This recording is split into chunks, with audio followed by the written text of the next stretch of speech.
Hey everyone, in this video I'll be showing you the top 5 strongest builds in Palworld's 1.0 update. This is going to be factoring in both player damage and pal damage at the same time because, we're both out on the stage at the same time. And we have some setups here that can do insane numbers of damage, and I'll be breaking out everything that you guys need to know, and there's some different elemental themed parties that will be taken on here. But you can see here, this build is absolutely shredding this boss. And there are some pals that just bring more to the table than others. So I just want to quickly mention two best in slots here. Solen for player damage builds, because if you have different species in your party, it increases your attack by 80%. And if we're looking at a player damage build, the passive skills that we'd like to have are things like the Vanguard, Idiosyncratic, Stronghold Strategist, and Reload Master. If you have a full party of this, that's a 50% boost to your player attack, although I like to mix them and give the pal some extra damage as well as the player. And on the other end of the spectrum here, we have Orzhirk, which is the best in slot for if you're doing like a pal damage build, because every attack is going to increase the damage of your pals by 5% for a max of 150%. If you use something like the Combat SMG or the Drone Launcher, this is very easy to stack up and maintain. And likewise for skills, if you wanted to have a full pal damage setup, we'd be looking at Demon God, Immortality, because that 5% lifesteal is huge, because if they put out a lot of damage, that just keeps them sustained, and it gives a further 15% attack increase.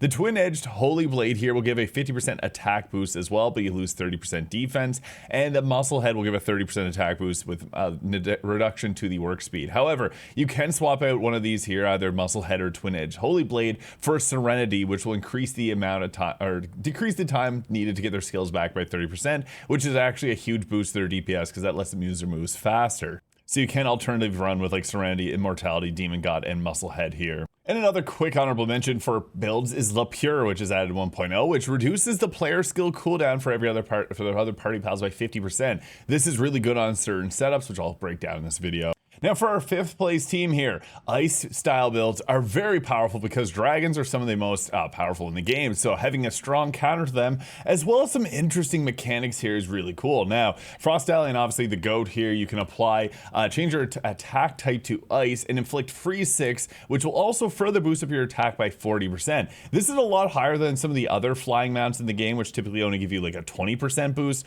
or some of the other ones here like Iceland, which will change your attack type to that ice status and increase the attack by 50%. However, getting freeze, ice damage, and an increased attack makes Frost Stallion amazing. You don't have to use Frost Stallion though. You can throw on Beacon Crest if you wanted to, or use Iceland to change your attack type to ice. But the big synergy here is Ophidia, which will apply Soaked. Now Soaked is typically used for electric style builds because that will give double electric damage. However, Elgrove Christ entered the chat. Whenever the target is soaked, you're able to apply freeze in one strike. This is an insane buff and makes this a very synergetic team here because we can apply freeze. We also apply, you can again swap this out here if you really want to maximize damage, because Iceland's going to give you that 50% boost. So if you're dragon hunting, you can end up freezing them instantly here, as well as giving you that extra damage against the target. With Iceland though, you do have to activate its skill for that to be active, and it's active for like a good amount of time. And that's why I mentioned La Pure, because you can also reduce the amount of time by having this in your party as well. But I found that one of the strongest combinations here, if you want to go for a full-on ice party, is to have Iceland, Ophidia, Elgrove Christ, Orzhirk, and Solen. I like to have both of these here for this particular setup, just because getting the pal damage boost is so massive, but also having Solen so that we are hitting really hard. Although you can have Frost Stallion out, you don't have to ride on its back here, so we do apply Soak just by having Ophidia in the party and then turn it into Freeze. So you can do either way here depending on how you prefer to play. If you like to have Frost Stallion out so it's dealing damage and you're still doing something as well, you can go that route. Now you can see here, it has an attack of 6,349 with this current setup here, so using Immortality, Serenity, Demon God, Muscle Head. These 3 attacks though are the ones that I like to roll with, because Holy Burst is a huge damage ability. This is great if you're like farming like Mimogs, for example. Crystal Wing, which is its exclusive skill, it does rush it forwards. Not always my favorite, but double Blizzard Spike is another really solid option. Now the funny thing is it can also learn fire moves, and you can kind of like the same type of attack bonus is doing 20% in this game, so sometimes you do want to have a pal that just swaps out and does a bunch of different damage types, but you can throw in just like Absolute Frost or Blizzard Spike here if you want to not use its exclusive skill. And Frost Stallion does do some pretty stellar damage here, so that's the nice thing about it. That Holy Burst attack is amazing for a huge area of effect and high damage. And the nice thing though is it's got really good move coverage, so you can pretty much learn anything for Frost Stallion here. And again, you don't have to ride on its back, but the nice thing is for certain attacks, sometimes you just want to get away and you can use Frost Stallion for good positioning here, jump off its back once you got into a much greater position here, and then go ahead with attacking continuously. Now, whenever we're not on its back, it's going to apply Soaked, which obviously doesn't apply here against a water type, but you can see Frost Stallion is doing more than enough damage with its own skills here, and we're just buffing it up by using Orzhok. So that's the nice thing about this is we can use a lot of our own abilities to buff up our pals. Now I really like this setup here. However, if you do want to focus more on the pals dealing damage, you can throw in Celesteer Noct. As long as you got Immortality, you'll be able to heal back the damage that you're losing by having this in your party. And you can also go with a variety of other setups. Throwing in something like Van Worm Chris, which will increase the damage the player deals to enemy weak points by 50%. This is great if there's certain enemies that are really easy to hit their weak points. And you can also stack this up with Cryolink's Terra, which will give you a 60% increase to the damage of the enemy's weak point. Or you can even just use regular Van Worm Not Christ and have a huge critical hit party. So there's a few different ways you can run this. If you just care about pure damage, you can then throw in the 2 Gobfins to give yourself a buff on top of Solen's buff. And then you can even use something like Lumen to make exploding arrows on top of that, or Sylvestius to give yourself a big buff to your shield. Now in 4th place is the Hello Darkness, My Old Friend. We are rolling with a very interesting setup here because there is a unique status in this game called Poison. There's no poison type. It does typically belong to the dark type, but what's nice about Poison, it can stack with other conditions. Poison deals damage over time. It can stack with Burning to do some pretty crazy stuff, but I think in my opinion the best choice to do this with is with something like Venusa here with Blind, because Blind is also associated to Dark Pals. Now what's fun about this is Venusa can come out and use Poison Fog to apply poison on the enemy, and we can also apply Blind with our shots. Now this gets even crazier when we have something like Prickster, which increases the damage that we and our pals deal against poison targets by 65%. Pair that with Rouge, which also does the same, increasing the damage against blinded targets by 65%, so we got 130% buff if we have our Venusa out applying that status. I'm also a huge fan of Dandylord, one of the best pals in this game, and it can activate a skill which lets you apply poison on your attacks as well. So you can apply the poison, have all these benefits going off, and we're immortal with this because Bakemi's got a very powerful skill here where enemies that are inflicted with poison reduce their attack by 80%. So on top of all that, if we are able to use something like Immortality there, getting a life steal, which is scaling off of our amazing damage that we're dealing, we can do some pretty crazy stuff. Now, like the other setup, we can swap out if you want to bring in like Celesteer Noct, for example, because we have a full team of Dark Pals here. In addition, if you don't want to use Dandylord here, a really great pal to throw in is one of my favorite pals with Eidrolon. So you can toss Eidrolon into the mix, who is a Dragon Dark type that gets a buff for every Dragon and Dark type in our party. Since we have a bunch of Dark types, it can get a huge buff. I love Dandylord, but you can roll with this as well. And speaking of the devil, we got Frost Stallion Noct, who can apply Blind on your attacks, increase your attack by 40%, and change it to dark as well, so making us a very strong against neutral type pals. But yeah, there's so many darkness setups that you can do. It is really cool. I love how they built this game because it just opens up the player's freedom. You also have things like Shadowbeak if you wanted to, or Croziro Noct, who is an interesting pal skill while in the party and improves the dark damage to enemy weak points by 40%. What this means is it's going to make our damage against neutral types that much higher, so if you really want to maximize damage, you could go with him. We also have things like Wixen Noct, which you can have out, changing your attack type to dark and increasing by 50%.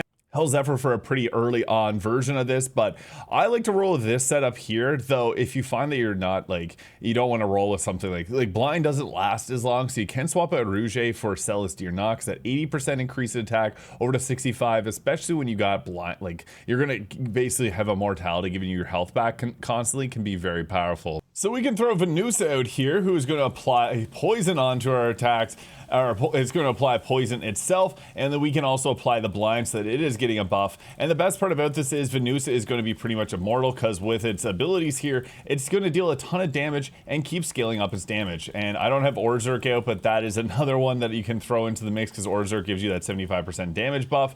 But yeah, this is a very strong pal, because when we got the poison on it, it's going to give us the 80% damage buff here, which is really nice. And yeah, Venusa is just a go. But you can also swap out and use Eidrolon, because Eidrolon's obviously very powerful. This is an annoying attack. So yeah, you can pull out Eidrolon if you want to have another very powerful pal here. And we're still applying blind just because we have the Venusa in our party. So you saw that there, that's the hard mode. Now, as mentioned, you can mix and match this build a little bit with throwing in something like Orzhok there to buff up the Pal's party damage. So if you just want to use Venusa, it'd probably be best to swap out Idrolon for Orzhok here so that we get the further damage boost. I just like playing with Idrolon as he gets a lot of boosts from everyone in our party, as these are all dark types. But there's so many synergies. Celestia Noct, Rouge, we can swap them around, and even things like Lily Noct, which will give your entire team a heal, so you can make this even tankier.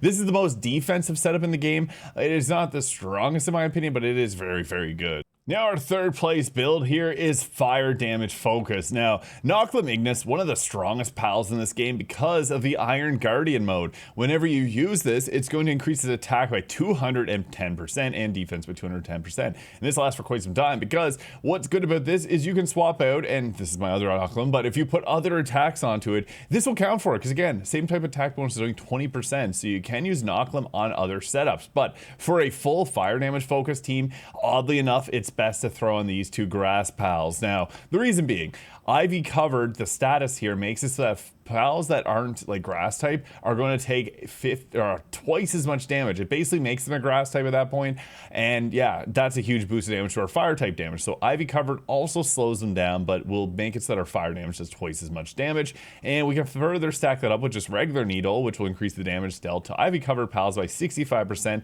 And remember, we're doubling the damage too with fire, so that is even further an increase.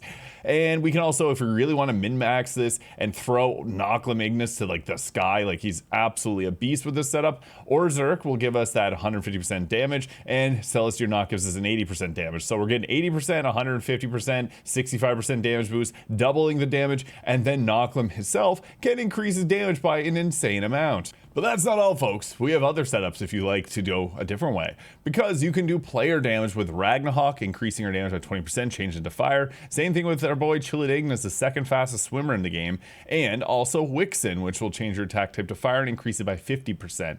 We can also go for a burn setup with Renjishi here and throw in Yormantide Ignis. Now, what's fun about this is you can also then go ahead with throwing in something like Dandelion, because poison and fire again will stack for double the damage over time. And there's actually a lot of pals in this game that will benefit from fire damage. For example, Magix, which will create a ring of fire around your character, dealing 30% of the fire damage equal to your attacks. Fluracle, which will do an explosion and deal 60% of the player attack damage to nearby enemies. It's great for if you're mobbing around. Harder in practice to actually get it to work. I love our boy Dupin here. He's my favorite pal.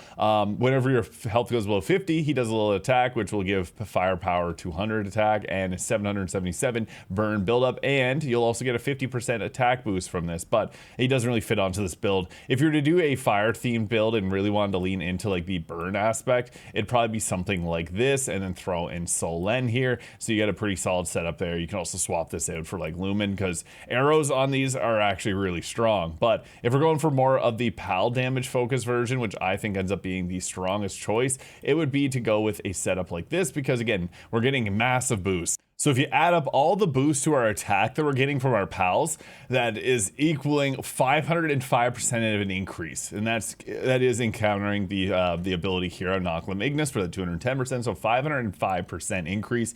And that's not all, because we're actually doubling our damage, so it's like 1,000% increase in overall damage. It is absolutely absurd. I'm trying to do the hard mode version of this fight, but it is really glitchy and it does not work. I've been trying for like 15 minutes now. But activating our skill here on Noclim, he's going to get that Iron Guardian mode here, and then we attack and apply Ivy Cover. This boss is already grass type, so it doesn't really apply for this setup. But Noclim, once he decides to actually attack, I'll take out these that are distracting him, he's actually just going to melt Lylene with a single attack here. So yeah, you can see he just hit him with a couple projectiles. Just because we have so much extra damage coming off of him, he can just melt everything himself. Noclim is the strongest fire type in my opinion. Idrolon Ignis is the second closest, but it is impossible to beat that 210% increase in attack. Yeah, we're looking at 15k, holy.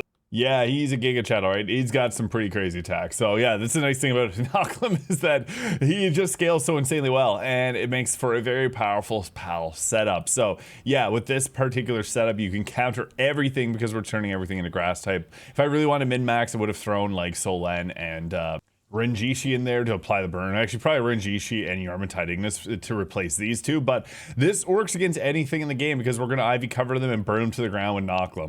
Now next up, we got the water electric style teams. This is another one that has two different ways to build around it because of an interesting status here with Electrify. Now, Electrify will double the damage of water type attacks, which is kind of cool. It isn't super amazing because water types aren't really that offensive in this game compared to electric types. So with Slowot and Snog, this will apply Electrify 6, and then whenever you attack someone that's electrified, you'll discharge electricity, dealing damage equal to 60% of the player's attack to nearby enemies. Great for mobbing. However, the true best combination here is to use Ophidia. Now, I did talk briefly about Ophidia with the freeze build because you can use that with Elgrove Christ, but this is even better because, as mentioned, then Soak will double electric damage, so you can soak any target and make them take double damage. This is kind of a similar principle here with Prickster Lux, which will change our attack type to electric and increase by 50%, and also Yarmantide, which works again very well with Ophidia because we soak them 65% more damage. Prickster Lux is also going to increase our damage by quite a bit. You can also cycle this out for Hell Zephyr Lux, one of my favorite pals in the game. Looks really cool. A flying pal that can change our attacks to electric and increase them by 20%. And if we're going for that setup, we want to maximize our damage, we throw in Solen here because this is just going to be a really good counter and build up the damage even further there so that we can basically one-shot. This would be the ideal setup if you're going against like the raid boss Panthalus here, because I would recommend actually throwing Hell Zephyr here. You can fly it up in his face, hit him with some critical hits, and you'd probably want to throw on something like Vanworm Christ and even Cryolink's Terra here because we can go with this here and then roll out with the max damage with something like that, getting huge crit damage, increased player damage, electric type attacking, and you can then also throw on one of these two here.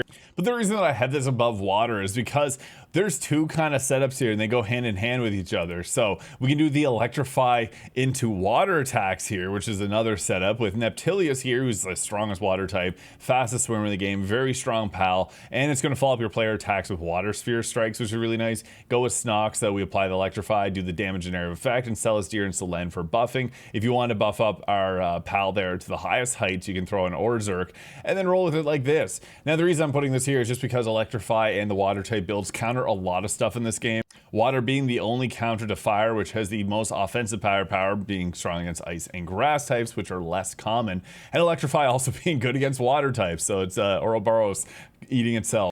Now, this is the build I would use for something like Panthalus. So turn our attacks into electric, boost up our crit damage by 50 and 60%, boost up our pal's damage by 80%, and then another further percentage here. But you can also then swap out Solen to further boost up the player damage and still get the great benefit of our pal hitting hard. So the reason this is so strong is because it just absolutely destroys Panthalus here. So we can hit his crystal on his head. That is a really strong weak point for him there. And you can see we're already dealing so much damage to him. That's why this build is so powerful. We're getting the big boost to the damage from Orzerk here because our things going off there. And then we can shoot at the weak point there. I'm not having a great time hitting it. It is kind of finicky unless you're using like the mechanical bow, for example, which I'll shoot at it there. Yeah, 74k damage. Holy crap, 47k. We're absolutely destroying him here. So yeah, that is why I'd say this is like the strongest setup, because if we can actually hit that weak point, it would have done this a lot quicker, but you still saw it there. That was fast enough. So yeah, the nice thing about the electric water style builds is there's so many different ways you can build around them. But if we're going against a raid boss, for example, and you have a really easy crit spot to hit, you can go with this setup here. You can also go with the electrify Snock Slowot version of that, and then throw on Neptilius as your main, or you can just build around the Ophidia and the Yarmantide here to go all in on the water and soak setup. So whatever you prefer, this is one of the best builds in the entire game, but not our strongest. And for the strongest build in Palworld 1.0, we're looking at Bellanoir Libero here. Now, you can use regular Bellanoir, it's entirely up to you, but what makes Bellanoir so strong is that it's got this special ability here. Whenever it uses Nightmare Bloom, it gets a 2.5 times damage multiplier. You don't even have to have Nightmare Bloom equipped as its skill. It's still going to get access to it when you use this ability here. Now, it has an insanely high attack stat here with this current setup here without any of the Orzerk buffs going off, almost 7,000 of total attack. Now, it has great move coverage. It can learn a lot of different skills.